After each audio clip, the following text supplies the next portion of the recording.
Hi class, this is Professor Maria Lopez, and today I decided to be on TV so that you can watch my lecture. Today we are under week number 11.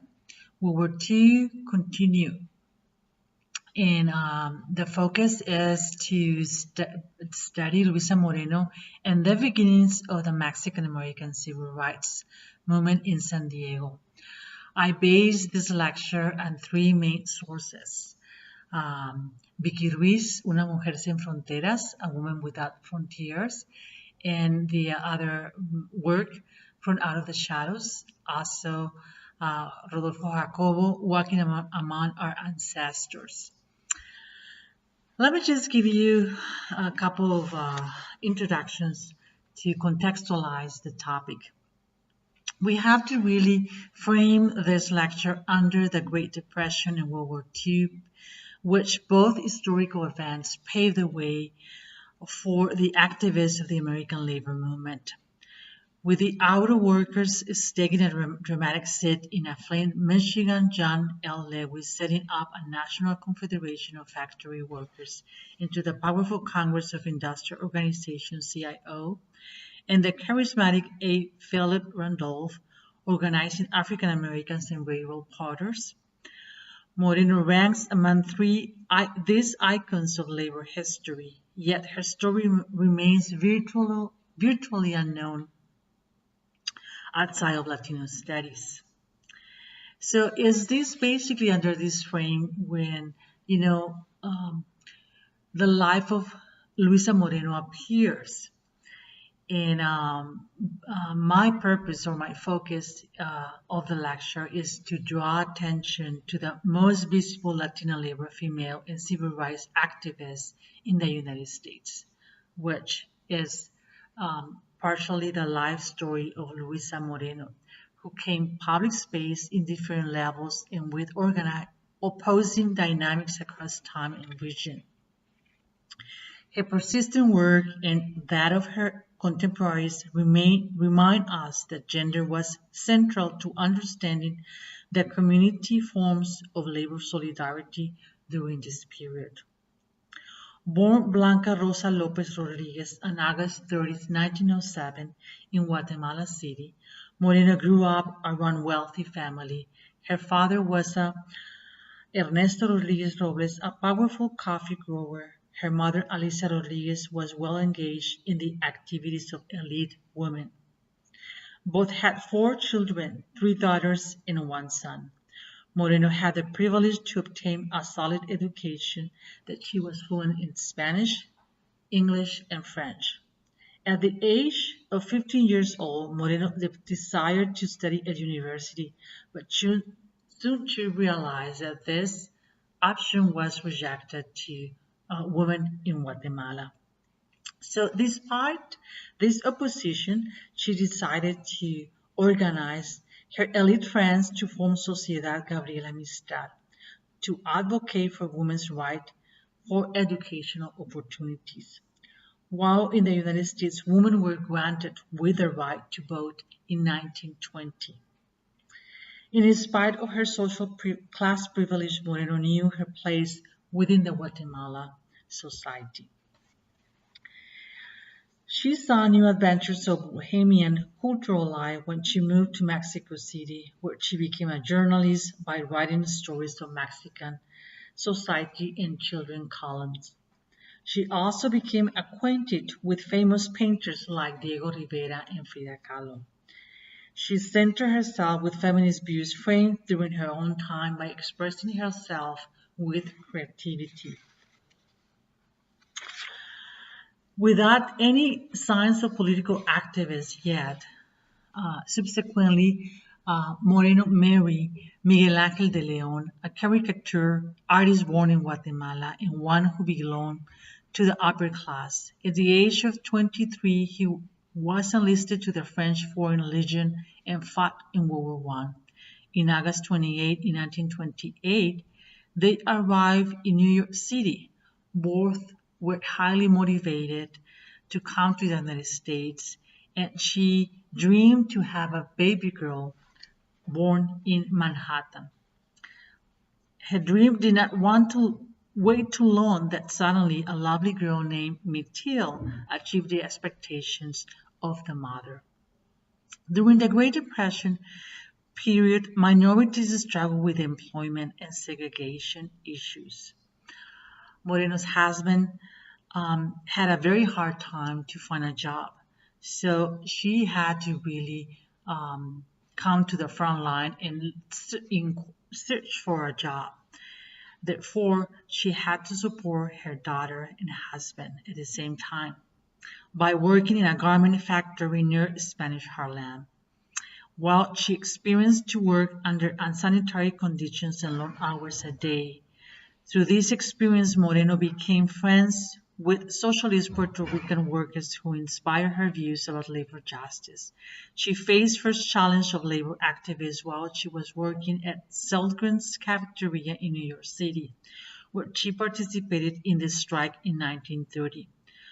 Moreno faced the harassment of police brutality, but she was prevented from picketing. Instead, they grabbed her and hit her on the face. Later on in life, Moreno divorced her husband on June 25th, 1937, and now she was later on confronted with a new challenge to raise and support her daughter by herself. Indeed, life brought her to a new level of labor activist. That in 1935, the American Delegation of Labor saw the potential abilities of Moreno that she was hired as a professional organizer. She allied herself with Marxist ideologies and sided with the American Communist Party, as she soon recognized the interest to Latinos in labor issues in factories and in agricultural. Furthermore, the Communist Party in New York aims to resolve the questions for school desegregation, opposing segregation in public facilities such as swimming pools and housing, protesting police abuse, obtaining relief aid, and preventing the deportations of Mexicans during the 1930s. In addition, the party also included the cause of women's workers, a subject that achieved Moreno's expectations. By 1934, she was a member of the Congress of Industrial Organization, whose purpose was to organize unskilled workers. With unanimous vote, she was elected as the first Latina member of the California CIO Council. And in 1938, she became an international representative of Ucapawa, the United Agricultural, Packing, and Alley Workers of America, and one of the very important labor union organizations during that time. In 1937, Moreno was living in San Diego, California, to assist the fish and cannery workers organized unions in the tuna industry, where most of the employers were Latinos, and many of them lived in Logan Heights. In 1937, Ucapawa CIO offered hope because Ucapawa was the fastest growing agricultural union in California history due to its Mexican membership. The organization encouraged women's networks with organizers in house meetings. Mexican males and females became active union members. Some of them attempted to promote the ideas of socialists promoted during the time of the Mexican Revolution, while unionization demonstrated a common cause. San Diego became like a paradise in the life of Moreno. She enjoyed the green nature that surrounds the city. In 1938, she helped to organize in San Diego the first Hispanic civil rights assembly, called El Congreso de Pueblos que Hablan Español, the National Spanish-Speaking Congress. This event brought Mexicans and Mexican Americans to form coalitions based on class interests and a civil rights agenda against segregation. At the same time, the opposition began to be noticed through the House Un-American Committee in Washington. under Congressman Martin Dice. He accused the Congress organizers as attempting, quoting Rodolfo Jacobo on page 229, to separate the Mexicans of the Southwest from the rest of the United States, and either form a new republic or return the Southwest to Mexico. Despite the opposition, Moreno went to San Antonio, Texas to organize women working in the pecan shelling factories. It was here where she trained Emma Tenacuya, a very active female that she was not intimidated for anything to fight against segregation and discrimination. She became a political leader who was from San Antonio. Later, she was elected to lead the strike committee in El Nogal, San Antonio. Moreno was shocked by the conditions of poverty and hopelessness among the Hispanic community. Indeed, class consciousness inspired women to organize in grassroots political activists. She saw this strategy of the strike as a tool for political force. In 1940, Moreno was the leading organizer of Ucapagua in Los Angeles as well as in San Diego, where she fought against discriminatory hiring patterns of canneries and factories. In Los Angeles, she worked with McWilliams, a union leader who helped to organize minority and other farm workers in California's lush agricultural valleys. McWilliams advocated for striking citrus workers and publishing the San Diego Union articles to denounce the abuse of farm workers and the long hours that these workers worked during the day.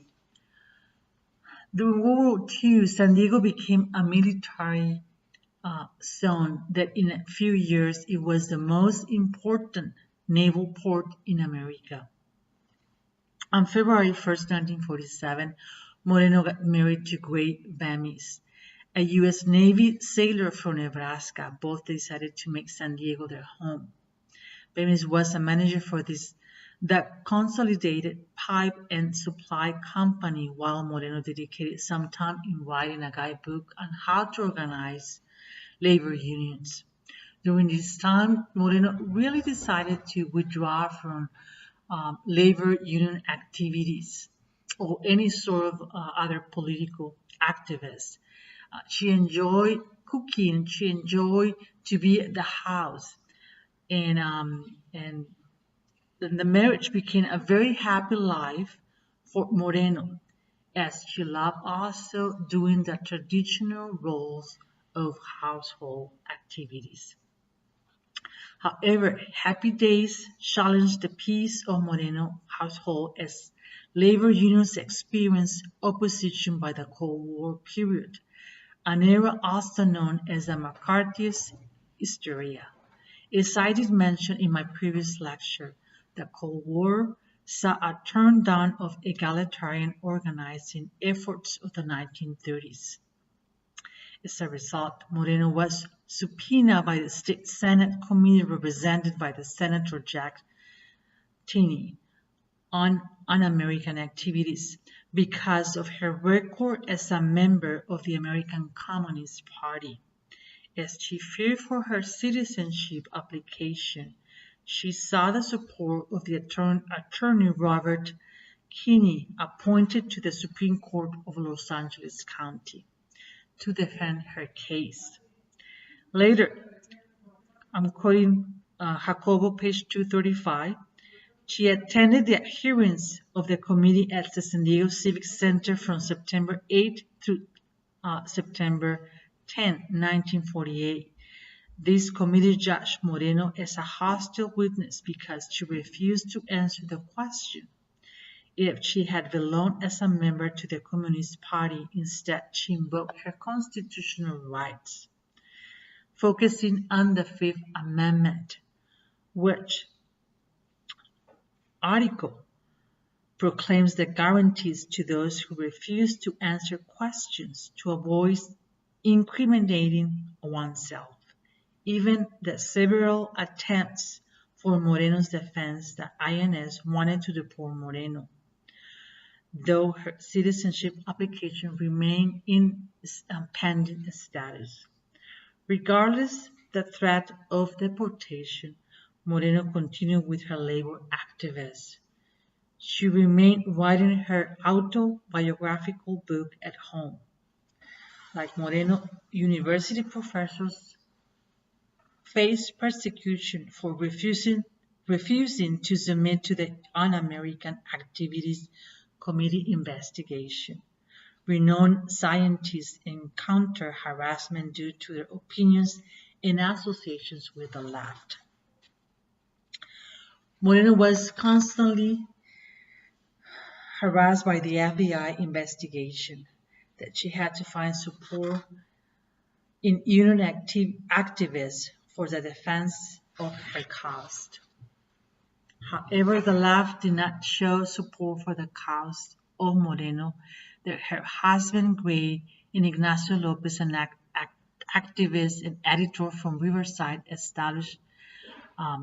both of them established a defense committee called the Provisional Committee for Moreno, with the intention to collect donations for the defense fund. Successful people showed kind demonstrations in order to support Moreno's cause. This demonstration did not help Moreno to avoid deportation. She was arrested and detained for a few days in the Terminal Island Federal Prison in the Los Angeles harbor. Finally, she had to leave the country voluntarily on November 30th, 1950, the day that she drove with her husband Gray into Mexico through Ciudad Juarez. Moreno never returned to the United States and died in her native Guatemala on November 4, 1992. So what we could learn about the life of Moreno. Overall, her life shows how class consciousness provided the labor activists. For instance, Ucapagua members in California were more successful in causing ethnic boundaries and recognizing the potential for unionization. Indeed, unionization demonstrated a common cause that encouraged the political leadership of women, bonds of family, and community relationships. As cannery workers, farmhands, wives, civil rights advocates, and politicians claim equality. Finally, we must close this lecture by stating that the life of Moreno was one that worked hard in order to improve the quality of life in pursuit of a better world for social justice. Well, thank you, and I will see you later. Bye.